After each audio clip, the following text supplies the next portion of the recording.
Hey everybody, welcome back to the channel. On this episode, I'm going to do a video on the current progress of the C10. For those of you guys that are new to the channel, you get to see what's going on with the truck. And for those of you guys who have been watching the channel, you get to see the current overall progress of the truck as it sits right now. And I'm also going to do a breakdown at the end of the video of kind of where I'm at financially and time-wise as far as this project for anyone interested in what something like this takes, or for those of you that want to actually try and tackle a project like this yourselves. So I'm just going to get into it, and I'm going to go ahead and go through front to back the entire truck. I'm not going to break down every little part, but I'm going to try and do an in-depth parts breakdown of the truck without getting too technical or too boring as well. So let's just get right into it, and I'll start here and we'll go all the way to the back. Well, I suppose the best thing to do would be to start with the chassis and then go to the body. And first, I just want to point out these wheels. These are definitely not the wheels I'm using. If you guys see in the previous video, I'm actually going to use some custom 20-inch wheels with some really wide tires. These wheels and tires are just to get it to roll around the shop and just to move it, and that's pretty much it. Okay, well, starting with the frame. This frame is, Maggie, get off there. Good girl. Again, this frame is a short wheelbase frame. It's factory except for the C-notch in the back, and this is not cut. This is a factory short bed frame from 1972. Control arms are stock, has been lowered 4 inches in the front, 6 inches in the rear, and that's done with Hotchkiss springs, and in the front, 2-inch drop spindles. The brakes are dual piston disc brakes from Willwood, and the rotors are stock size but slotted and drilled. I don't even remember the manufacturer of those. Still have to do shocks and front sway bar up here. These front shock upper towers have been relocated. This is the original position. These are relocation kits, so you can use stock length factory shocks with lowered trucks, and I'll be using Bilstein's front and rear on this truck. Power steering and steering linkage is all factory. I did have to modify the pressure hose here for the LS motor. Maggie, get down. Maggie, get down. Quit barking. You're interrupting. Okay, sorry about the interruption. On the engine side, I basically just used an LS fitting because this is metric. Power steering side, this is a factory fitting, and then hydraulic connected the two with hydraulic hose in between. Any place that can do hydraulic hoses should be able to make you up a line similar to that. The motor here is an LS1 out of a 2004 GTO with very low miles.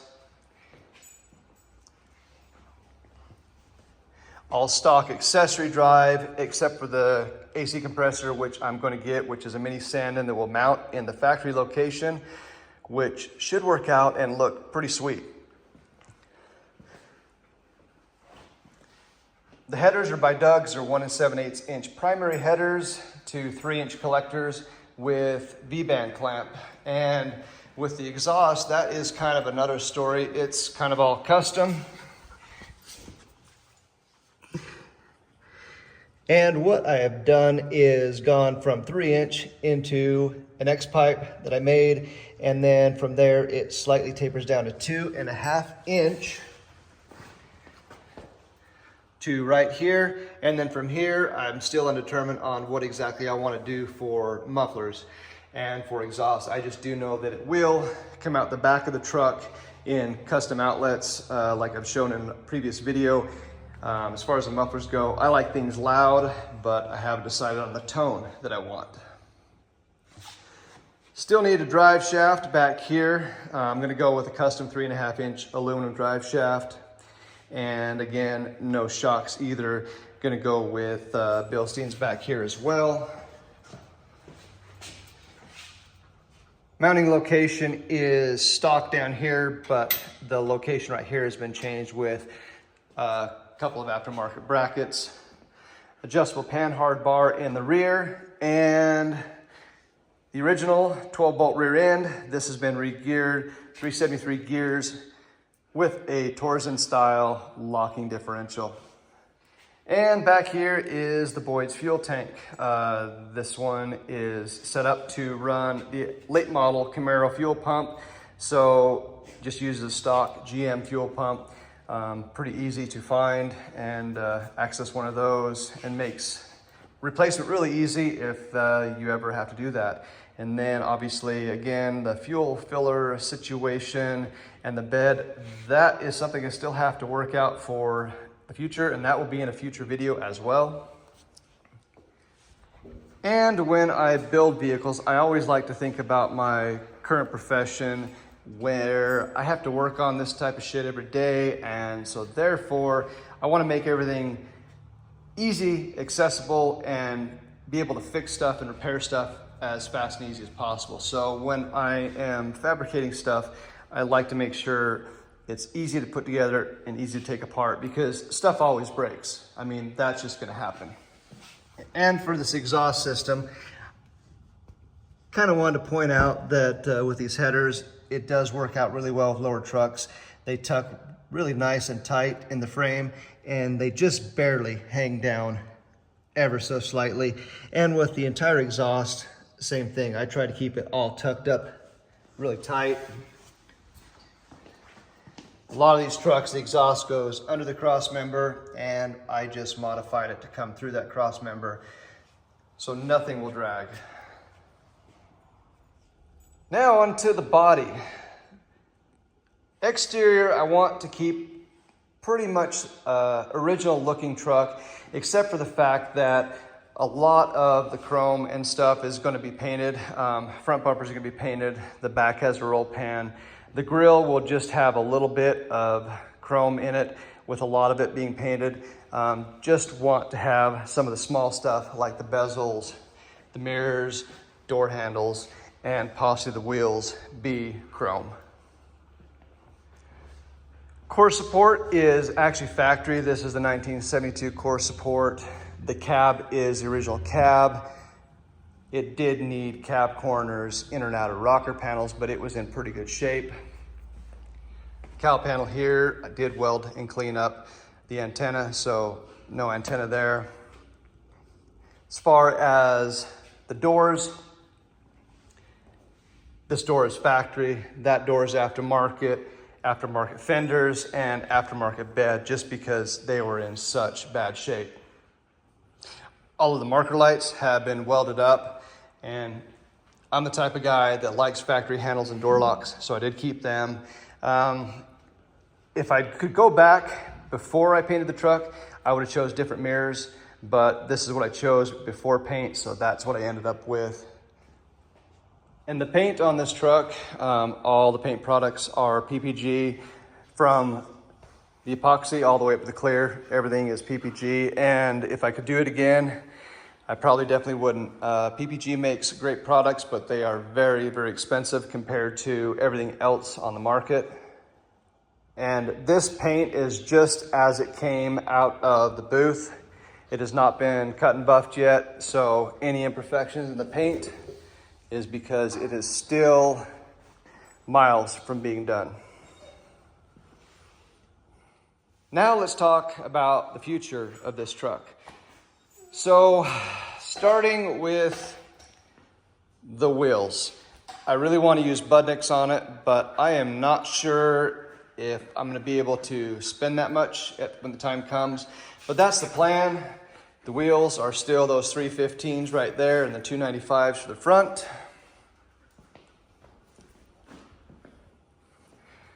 Still have to get custom aluminum radiator and cooling fans, still have to run hoses, still have to do the AC, still have to work out the brakes. Probably gonna go with more of a factory style master and booster here. The brake lines have already been ran, they're all stainless lines, but from the frame up, that still needs to be done. Still need to paint the hood. Still needs a grille, front bumper, trim up here. And the interior is in such a sad shape, it's not even worth showing, but it will be getting a Dakota digital gauge cluster, be getting a tilt steering column, and the plan is to do kind of a dark red leather interior for the seat, the door panels, and wrap that dash pad as well at the very least. And then as far as the radio goes, definitely going to do something that sounds pretty decent. I like good audio, so this will have something decent as far as that goes. Again, most likely vintage air for the air conditioning. And still need that drive shaft, rear shocks, and a whole bunch of other parts and accessories that the list is still too long to fully mention. So that's where we currently are on the truck. It's come a long way in the last couple of years, but still have a long way to go. The main holdup on it really isn't time, it's more the financial matter. It's just the sheer amount of money needed for the rest of the parts, accessories, and everything else is kind of the big holdup at the moment. So that's why at this point, progress is kind of slow. It's coming along slowly, but it'll get there eventually. Well, so there is the truck as it sits now. The bed is actually behind me. I'm starting to work on it and get it ready for paint. Kind of a hold up on the filler, fuel filler. I haven't quite decided how I want to do that. The aftermarket kits I'm not really happy with. So I'm trying to really decide how to fabricate it. My biggest thing is making something so it's easy to work on, take apart and fix if you have to. And so I've got to kind of work that out. What's going to be easy to disassemble or repair if you have to in the future. But as far as the truck goes, as it sits right now, cost breakdown of the truck, it is roughly, give or take, $500, about $20,000 in parts, the way it sits right now. And that's everything. That's actually including the price of the truck, which cost me $1,000 about 8 years ago, and all the paint, accessories, the expendables, disposables. I mean, every penny is accounted for in that $20,000 to get right here. And as far as man hours, at last count, rapidly approaching 400 hours as it sits right now. Roughly, I think it was 375, 380 last time I added everything up. So as it sits right now is past half. I really want to get the project done in less than 600. I don't think I'm going to make that, but if I can hit the 600 hour mark being finished with it, I'd be actually pretty happy with it. And as far as completion of the truck, that's the scary thing. It's actually going to take, at my last edition of all the parts needed, another 20,000 or so in parts. And that's, I mean, everything I need. I mean, you know, and there's a lot of parts in there. There's an instrument cluster, there's all the grill, AC, accessories to get, you know, the aftermarket air in there, new drive shaft. I mean, the list is kind of endless, it seems like at this point. But unfortunately, it costs a lot, and the costs keep rising with every passing day in the economy, but it is what it is. And hopefully, eventually, this will be driving, and there will be a good video on that as well, obviously. So anyway, that's where we sit right now, guys. So as always, I appreciate all the views, comments. Thanks everyone again for watching, and until next time, we'll see you guys later.